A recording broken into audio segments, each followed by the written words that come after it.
quality concentrated time at South by. We do plenty of that in San Francisco as well, but But here it's quality. high quality. Yes. Hi. Hello. Well, you are doing so. Erin Korogodsky is one of the most interesting people I know when it comes to sentiment analysis and social, and she's all up in that field. But she's moved lately a little bit to a company called Beckon, who just threw a killer launch party recently. Erin. Yes, ma'am. Why don't you speak a little bit to what Beckon is and does, and we'll go from there. So Beckon is a marketing performance management platform. And what that means is that marketing is a really complex environment where there's lots of, if you're CMO today, you probably have a few agencies, you probably have 25 different systems where you're executing programs out of, you probably have a team of about 40 people, and all of that produces lots and lots of data that really talks about the performance of all of your programs. But you're really focused on executing most of the time. You're not really focused on performance management. And most marketers start out at the beginning of the year with a lot of intention. We're going to do these 5 things. And you have all these programs that are built out to support those 5 things. But nothing really ever pulls everything back together to see if you, in fact, have done those 5 things. And so really what we do is try to take marketing in all of its modern complexity and pull it into a place where it is simple, it's easy to use, all the data comes together in one place, and suddenly you have an understanding of how there's more of a holistic viewpoint of all of your programs. You can really get a sense of really what is working and what is not working across every single thing that you're doing. Well, and the thing that I like about this, I actually pitched this to write an article about it, is that, it's a way, big data is the conversation, but it's a way of simplifying data for people who don't have time to simplify it for themselves. Absolutely. And the thing about big data is that there's certainly something that makes it big, and that is that you collect everything. But as our CEO Jenny Zezit would say, the art of strategy is knowing what not to do. So having everything as big data is really overwhelming to marketers. And by the way, if big data is living in a big warehouse, your average marketer really doesn't have access to that information. So understanding what is going well agency to agency, what is going well program to program, how is one thing impacting another, that amount of information really ends up being like report whiplash, because you've got 50 different PowerPoint decks and you're trying to assimilate all of it, and oh, by the way, our revenue data lives over here, and oh, by the way, our customer intelligence research lives over there, and most of the time those are the outcomes of all the programs that you do. It becomes actually an exercise in turning big data into smaller usable data where you can actually make real-time decisions. Well, and I don't know what proportion of our audience is people who are working at in big corporate environments, but a lot of my background is working with big Fortune 500s, and I know CMOs who would kill for something like this. And you're already working with some big names, right? We are. Like you just launched, and you've already got. So we just launched, and we work with Union Bank. We've got Converse as one of our customers, and we've got great advisors all across the board. We work with a company called MindJet. We are going to be launching BSkyB and Nokia, and all of these companies would tell you that they have no shortage of data. They have a lot of shortage of insights. And that's really the issue. And the problem is that the insights live in places like my email box, your brain, your agency's data warehouse, all these different places. But the accessibility factor is actually really difficult. And so having things at your fingertips that make it easy to say, when we spend money on awareness, how do our owned channels perform?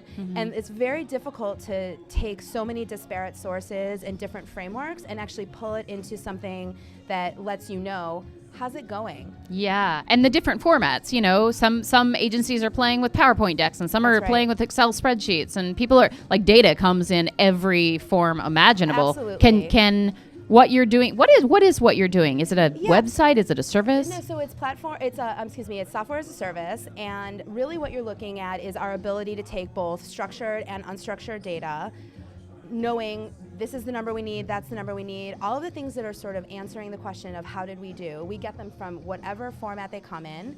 You just CC Beckon on your reports, email it over to us, we know what to grab, we pop it into the system, and next thing you know, you can view it across all of your different So I can send you a channels. Word doc and a crappy Absolutely. Excel and Absolutely. power, like that's all fine. Yeah, and I think that, the documents are one thing. I think that there's also an importance around system integration, APIs, things like that, that make it easy for data to just flow in on a regular basis. And I think that for most people, it's actually really unbelievable how much time goes into just pulling a report together. It is like a frenzy of copy, paste, PowerPoint. But let's say that you fire your agency. All of that intel goes out the door with them. Let's say somebody gets promoted or moves to a different team. All of that walks out the door with them. Even if they stay internal, you really still don't have that information to be able to execute better. So having it all in one place is actually not, this is not a new theme. Salesforce is there for sales teams. SuccessFactors is there for HR teams. Finance has many systems that they can choose from, but marketers don't have any place where data all comes together.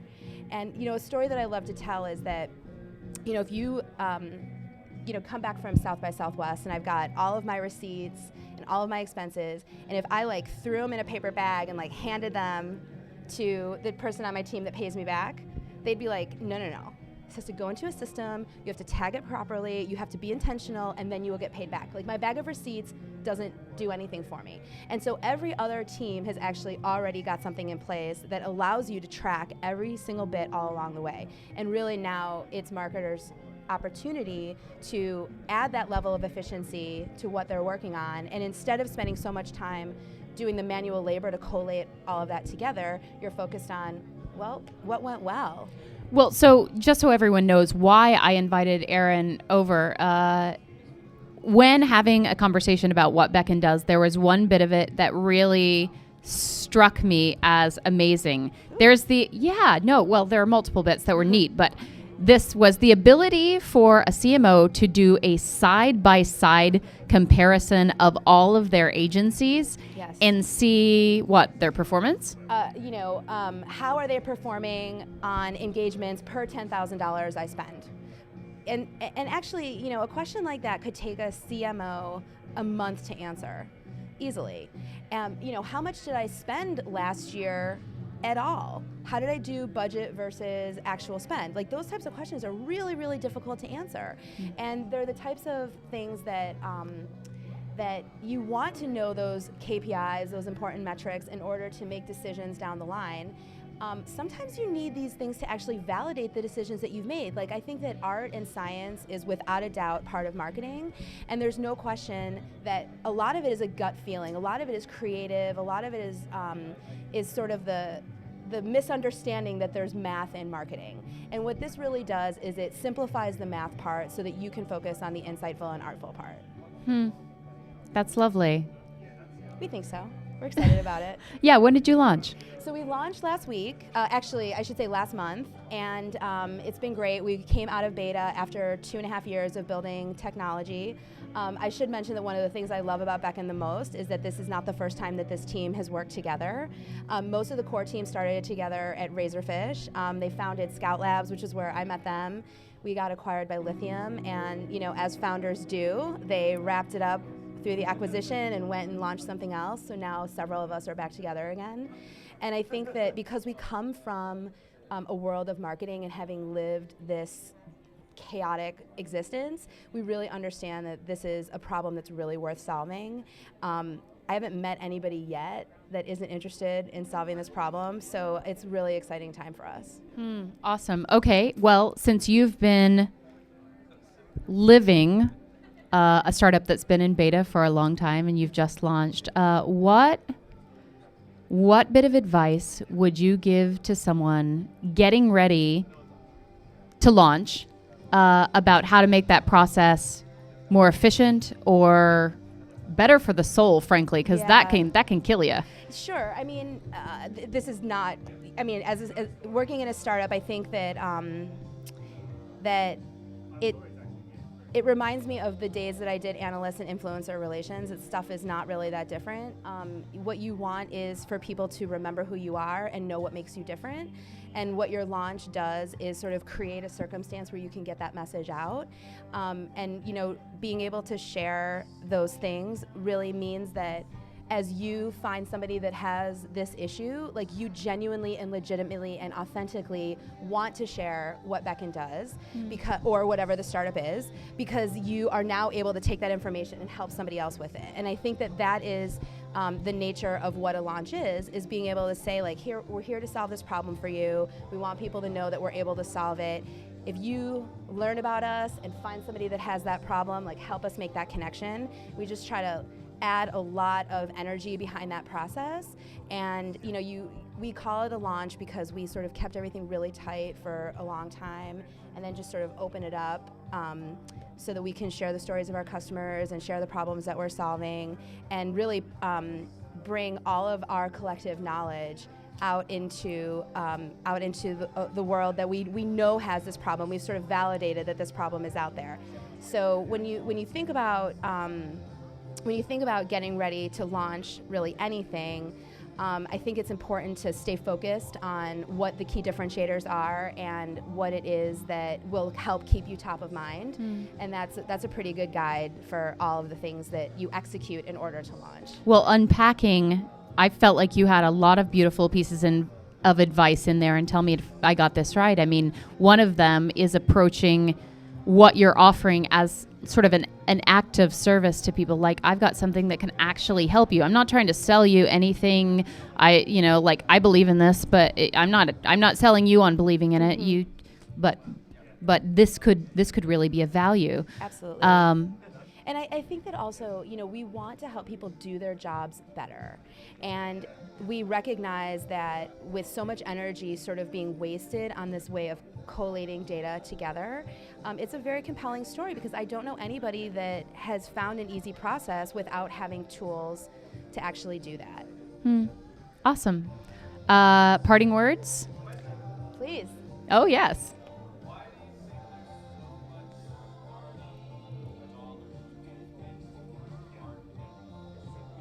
Oh, so the question is, why are so many startup dollars being spent toward the marketing industry or toward marketing? Well, I think that if you look at all of the tools that are out there for marketers, there is a lot of experimentation, and then there's a lot that you have to do to be accountable. So when you think in terms of the stuff that you have to be accountable to, the stuff that works, email, online display, TV ads, radio, all of those different things are sort of tried and true. The 50 social tools and the 50 cool, fun things, the way to engage your customers that come out like almost every month, you want to be nimble enough to experiment with those things, and you want to understand the things that work, but you also really have to be accountable to performing the things that will get you from point A to point B. And so when you say, why is there so much that's focused on marketing? It's because there's actually so much opportunity out there to find your niche and to find your audience and to find where that audience hangs out. But it's actually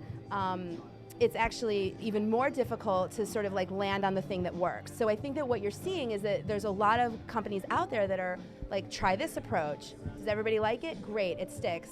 Sort of turned into more of a social thing. Maybe it's more of a niche thing, but activating customers is what marketing is all about. And there's no question that there's only more and more and more fun ways to do it and things that customers like to do. But each brand really needs to experiment with what's right for them, and there, to your point, are no shortage of new ideas for them to try. Yeah, and yesterday I was at Chevy's Tweet House, and a woman was on stage talking about the ROI of Twitter. Her name is Shauna Causey. She had a company called Decide, and she said that she spent almost her entire marketing budget. She said it was $25,000 at the time on Twitter because she knew that it was performing so well. But I think the way she got to Twitter was a little bit of that, spaghetti on the wall, throw it and see if it sticks. That's right. Kind of approach. That's right, absolutely. And getting back to Beckon, one of the things that's great about working with a system of record where you can really keep track of all of your spend, all of your performance, et cetera.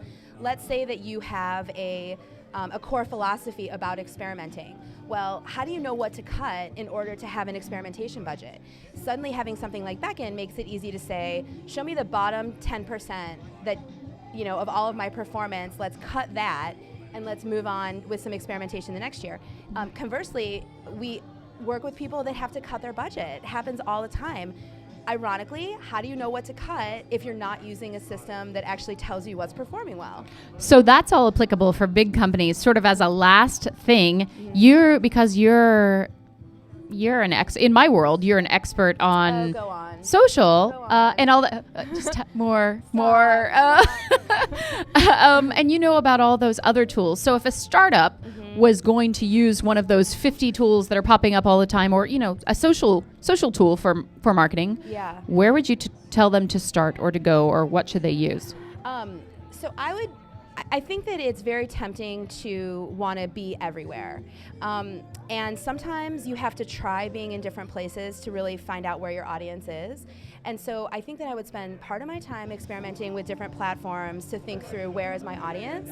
And then I would also be really strategic around the things that we already know. So for example, if you have PowerPoint decks on SlideShare, it gets indexed really well in Google search. So while SlideShare is not really a very sexy platform necessarily, it actually is a great way to share information in an easy format, embed things in your blog, that kind of thing, but it also is very indexable in Google search.